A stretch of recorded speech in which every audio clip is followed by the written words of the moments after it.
Join me as I read Chapter 17 of The Coldest Winter Ever by Sister Soldier. I want to inform you that there is some strong language and strong activities in this book. If you are under 18, go read something else. The Coldest Winter Ever, Chapter 17. Sunshine, heat, and palm trees, a dramatic departure from my life 12 hours ago. To say I was gassed would not be enough. It wasn't so much the scenery, although I seen 100 types of trees I never seen before. It was the balls of the whole thing. This is the type of life I saw myself having, leaving town with no permission, warning, or limitations. This whole matter was what made Bullet so damn sexy to me at that moment. He was making the rules, maybe even breaking the rules. He was the shot caller. A man who can only react to life could never have me.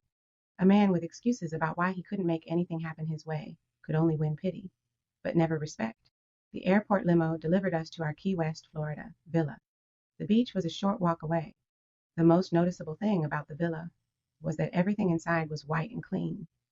No dingy color, not eggshell, not cream colored, but a crisp white, seemingly freshly painted place with ceramic tiled floors. Only explored the villa once over for about 10 minutes. Next thing I know, a driver was taking us shopping. Now Bullet was obviously the one with the money. But he didn't push hard. He asked me where I wanted to shop. He walked patiently behind me as I led the way through the most fashionable departments. When I tried things on, he sat inside the dressing room despite the store attendant's objections, and commented on every piece of clothing I modeled.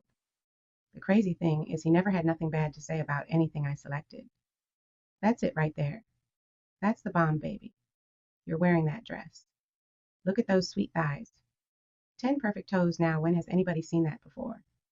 So I stretched things a little, was aware of how I stood, was stylish about undressing, and did seductive things to keep him in the palm of my hand where he appeared to be. We ate dinner in a little Cuban restaurant. It wasn't an expensive-looking place. In fact, it was more like a huge kitchen in someone's house. It didn't have a vibe like a business. But the food was mad good. I was surrounded by young Cuban waiters who served me hand and foot. More than 2 of them waiters was giving Bullet props for having a fine woman. La Morena. One of the guys started talking Cuban to me, or Spanish, or whatever it was. He apologized when he realized I couldn't speak it, and explained to Bullet that I looked Cuban because of my skin, dark eyes, and hair. Unlike the jealous rage I expected to see in Bullet, he smiled, pretty teeth all exposed, like the proud holder of a $50 million lotto ticket. Now, I don't know what they put in that food besides a half a pound of garlic, but they must have done some kind of voodoo on me, 'cause it made me all warm inside and real horny. Even my chest was warm, and my titties felt bigger than normal and extra sensitive. When the feeling of my own titties rubbing against the cloth of my own shirt turned me on, I knew it was time to get back to the villa. We didn't have to say much. We understood each other. After bags were put away, he handed me a glass of champagne. We got nice. As the CD player pumped R. Kelly, Bullet began to tongue me slow and sensuously. I ain't no punk, so I tongued him back, sucking his lips and chin. He kissed me with his eyes open, and kept the lights on the way that I prefer it. He unfastened my hair tie, and my hair fell down. He put his hands all through my hair like he was tossing a salad. "This is all you," he commented, 'cause I didn't have no weave. The way he was all up in my head. If my hair would have been fake, his fingers would have been all jammed in the strings, glue or whatever. As he licked my collarbone, both hands exploring my shoulders and breasts, he said in a low sexual voice, "You have the softest skin I ever touched." It was live to see my roughneck turn into a house cat. Easing me out of my blouse and unstrapping my bra, he laid my back on the cold ceramic tile and my nipples puffed up and out. Undressing me totally, the cold floor sent a sensation all over my body. "Your sea smells good," he said as he buried his face in it, and 2 butterscotch lifesavers he had gotten from me to go inside of me while his tongue searched for them and sucked them out by the time he got control of the melted candy I had come twice. I couldn't control my shouting. Getting eaten out always made me crazy. My moaning had him harder than U.S. steel, so I wrestled him over and mounted him. I tried to ride him like a prize jockey, but he wanted to dominate. Seconds later I was butt up, face down, and we doggy style until my whole butt was filled with warm semen. In the air-conditioned villa we sweated. Our black bodies were pressed against the white tile. As the CD played itself over again, I thought about how it couldn't be any better than this. A man, a solid man with loot and a luscious big, a champion sea eater, and he was dedicated to my desire. I waited for someone to wake me up. But no one ever did. In the morning, we went straight to the beach. My new bikini was killing every onlooker. However, there was only a sprinkle of people out this early. Bullet was trying to teach me how to swim in the warm, clear ocean water. As I fumbled, he patiently corrected me. He tried to teach me to do the easy stuff first, like what he called the doggy paddle. He even attempted to show me how to float on my back. As my body would tense up, it would sink to the bottom. He would pull me up, holding my wet body against his chest. We were face to face as he said, "You see, the reason why you can't float is because you're not relaxed in the water. The reason why you're not relaxed is because you don't trust me. You gotta trust me. I'm not gonna let you down. I would never hurt you." He laid me back down and talked me into a state of relaxation. After an hour or so, I could float and dog paddle, but still I was no swimmer. "Don't worry. Sexy, you'll get the hang of it after a while. I'll teach you all the tricks. You won't be able to say I didn't teach you something your father didn't already teach." Now he might as well have hit me in the head with a brick. My body tensed up. Trying to run out of the water, I felt as though my body was going in slow motion. He caught me on the sand a couple of feet from the water. "Winter, yo-yo, Winter, what's up? What's the matter? Why are you flipping?" My anger took a jump on me and my mouth just started going. "Midnight told me you was my father's enemy. That makes you my enemy. Don't even fucking mention my father. You keep his name out of your mouth." My chest was heaving in and out. My titties were easing out of my bikini top against my permission. "I thought you understood business." "Winter, I ain't got nothing against your father. I got mad respect for your pops. Your pops is my motherfucking hero. I'm trying to be part of the world he built. I know you was a part of the takeover. You think I'm stupid. I know what happened." "How you know what happened when you wasn't even there?" "I didn't see you for months. I was there." "Hell, your pops wasn't even there half the time I was in the thick of it from the beginning to the end." "A true soldier. What happened was business. It was bigger than your pops. If your pops wasn't who he is, it still would have happened. That's how big it was. Winter, I want you and me to have an understanding. I got mad love for you. You know how much money a ninja is losing just being out here with you for 3 days? Mad money. Now I got cats moving shit for me, but everybody know the money ain't gonna be all the way straight unless you there, right on top of it, watching it. I brought you out here 'cause I know you a classy woman, top of the line. I know you was used to the best 'cause I seen how Santiago treated you. I knew I couldn't just throw you a pair of 10-carat gold earrings or take you up to the played out Poconos. I had to let you see that I know you're special.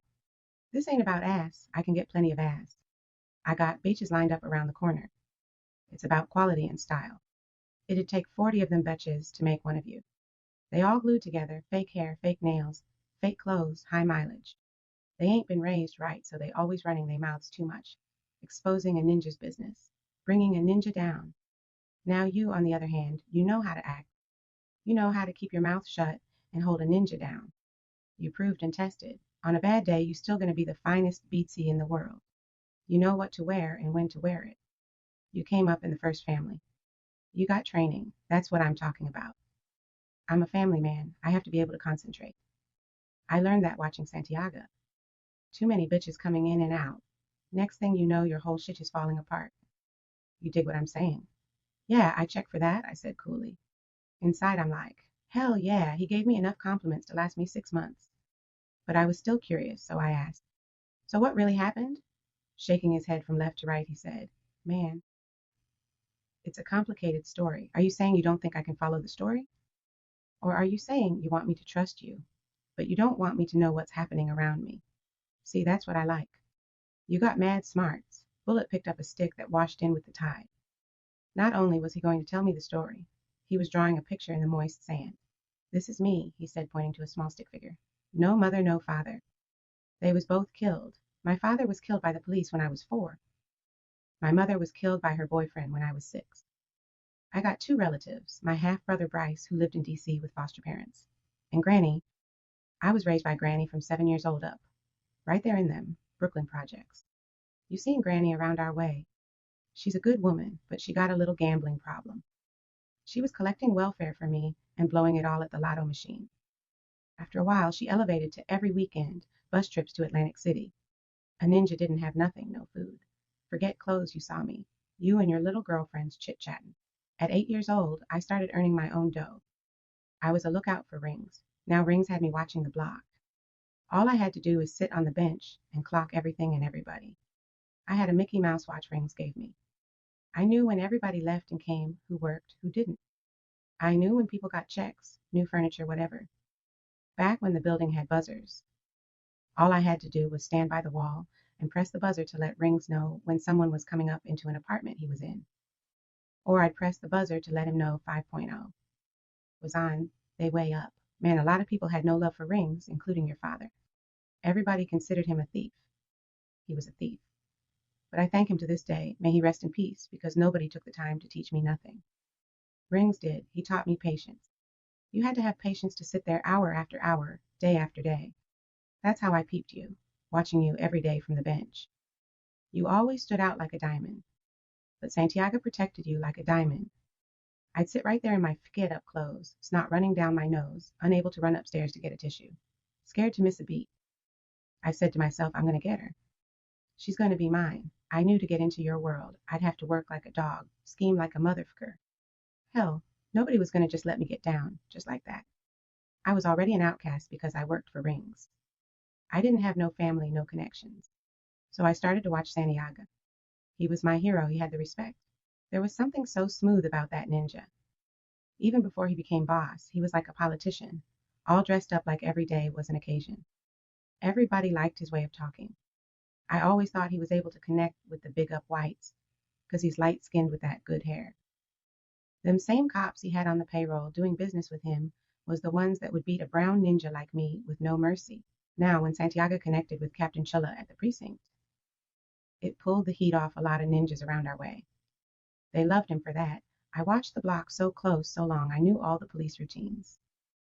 I knew when a patrol car was coming around, which cop would be riding in it, when the shifts changed, everything. I could almost read the badge numbers, I watched them so close. I knew who was getting payoffs, who wasn't. I mean, there may have been more cops on the payroll than I knew about, but a lot of them dudes I watched knew how it was going down. Santiago made use of most ninjas in the hood.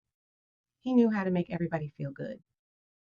He gave every man a purpose, some money for their pockets, money for their families, but some ninjas he shut down, like Rings, who he had no respect for, and a few of the independent dealers, and Stacking 'em, the stick-up kids.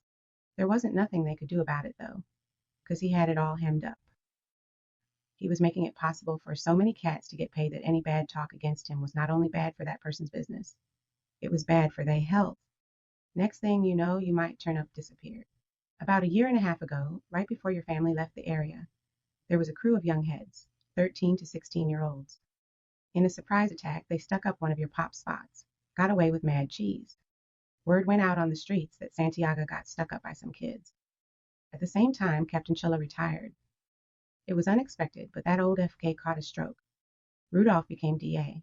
He started up some campaign about cleaning up the drugs in the hood and busting crooked cops. On the streets, the DA's office started recruiting informants. Any available two-buck ninja signed on as a snitch with Rudolph. Meanwhile, the crooked cops panicked, tried to cover up their tracks. They started supplying protection, guns, and ammunition to the young heads, even though they were still cops on Santiago's payroll. They made it appear to the DA that there was a war between the young heads and Santiago. But without police backing, the young heads couldn't have gone head up in a war with Santiago. Your pops got paranoid and started strong-arming ninjas. He was even twisting arms of ninjas who was loyal to him, ninjas who would have killed for him, ninjas who would have died for him. Without Captain Chilla at the helm, coordinating the cops on the inside, it was hard for Santiago to know who was who. Plus, in the shakeup, there was just too many new faces. The cops started busting more of Santiago's men, but they went easy on the young heads. When Santiago moved your family out there to Long Island, there was no way for him to see how the pieces were moving. The pieces were moving too fast. Some of Santiago's men who got busted wasn't cool with him moving out of the hood. They looked at him like he jumped ship. With Chilla out and Rudolph in, some of Santiago's other connections dried up. Even money couldn't get none of his men out of the pen.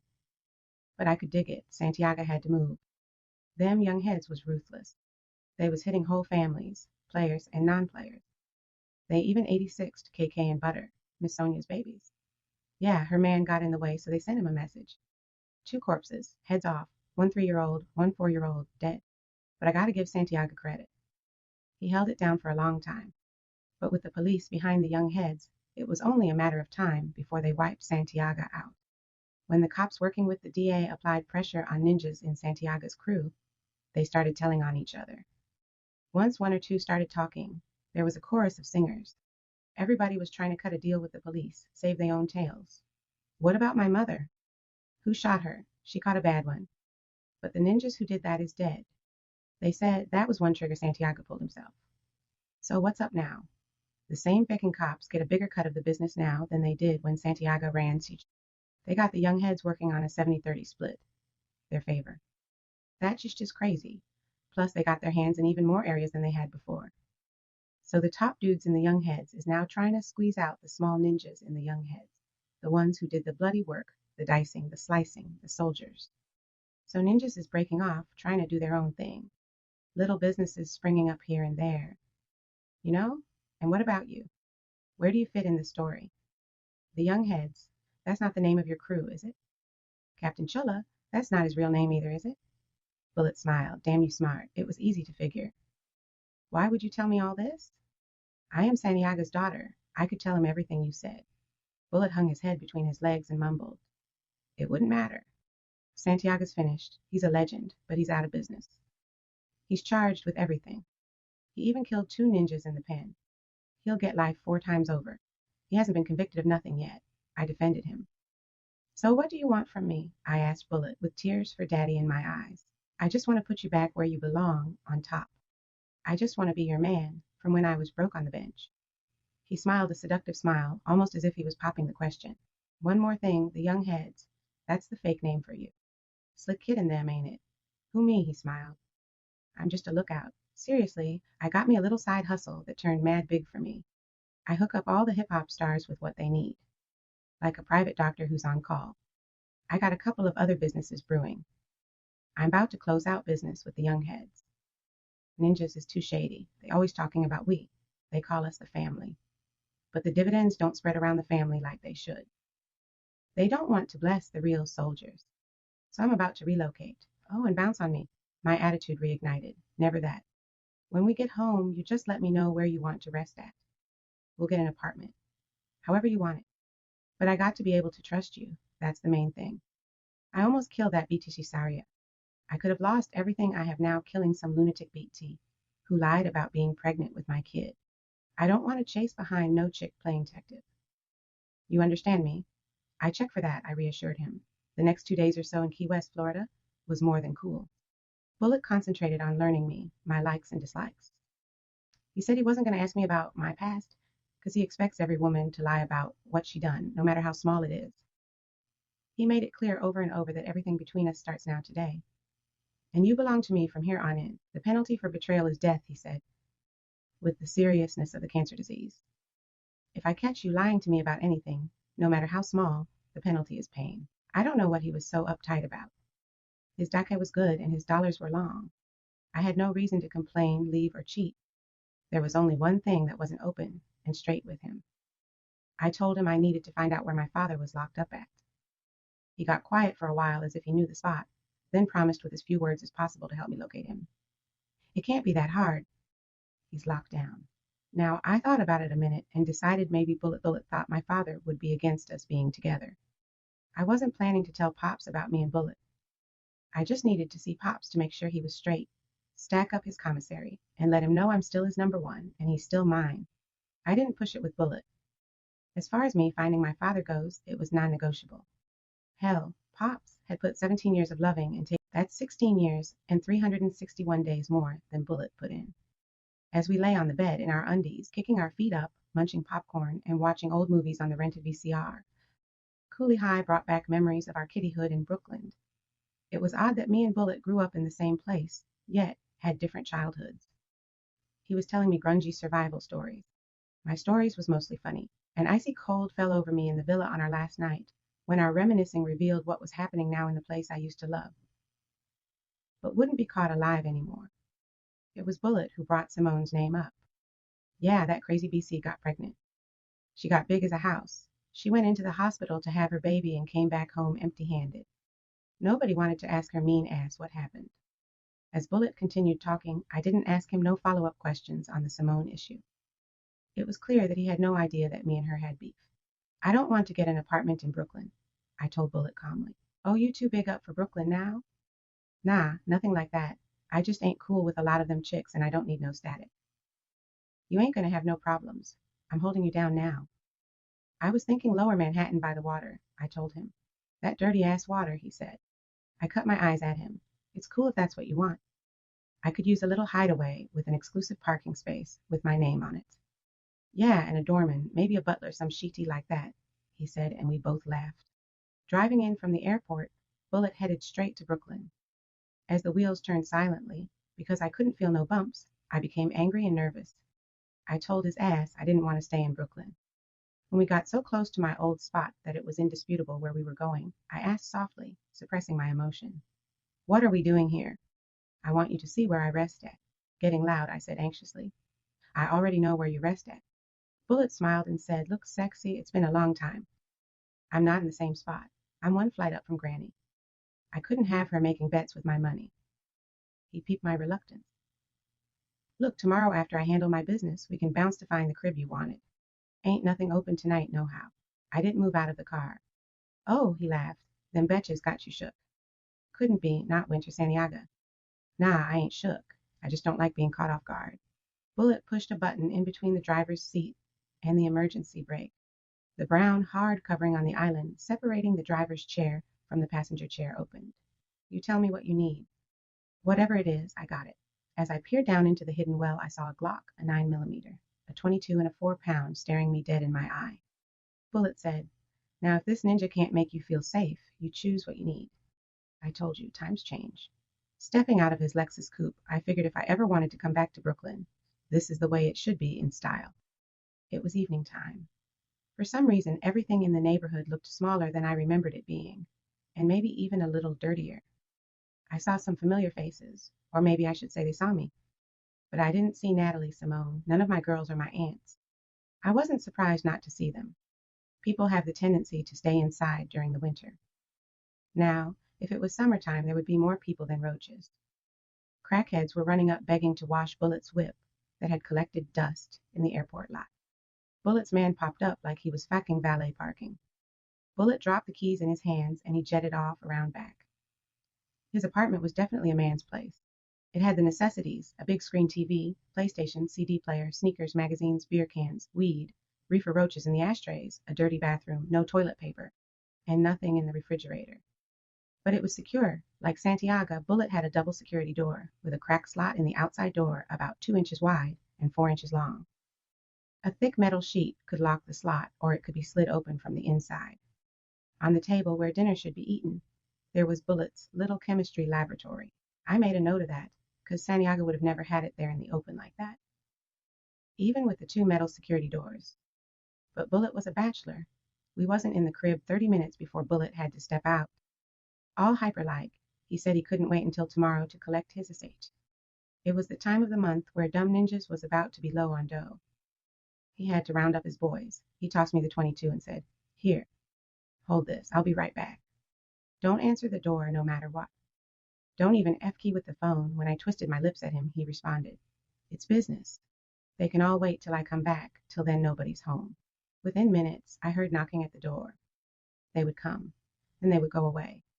To drown out the sound of the knocking, I flipped on the radio, then the TV.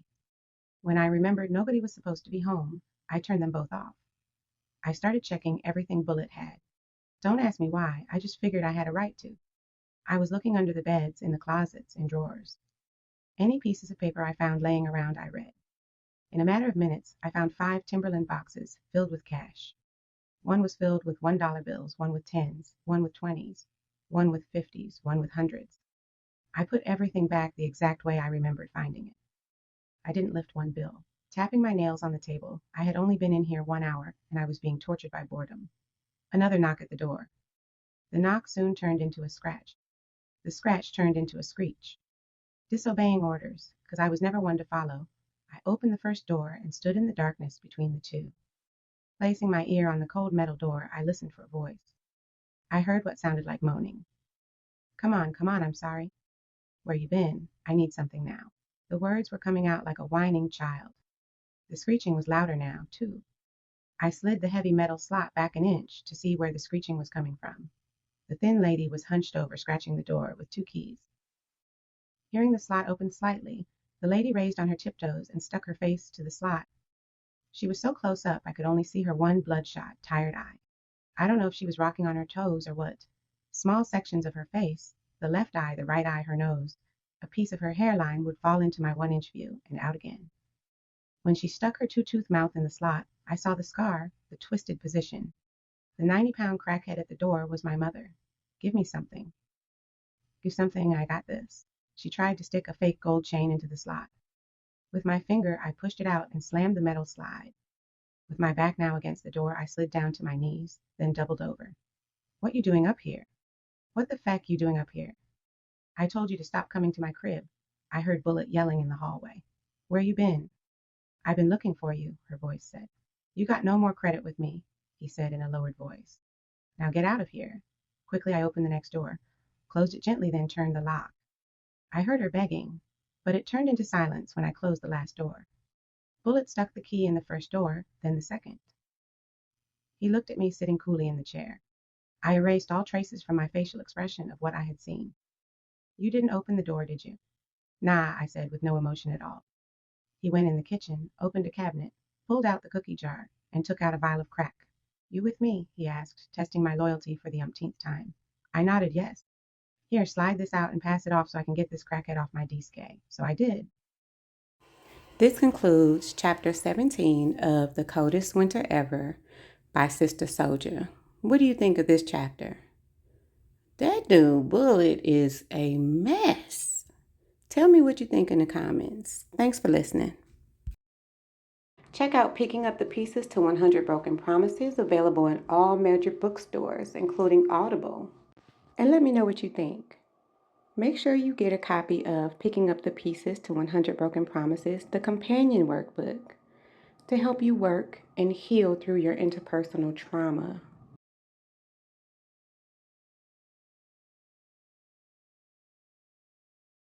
And remember to get your copy of my gratitude journal and my medical journal to keep track of your symptoms to make sure you get the optimum care when you see your provider. Take care.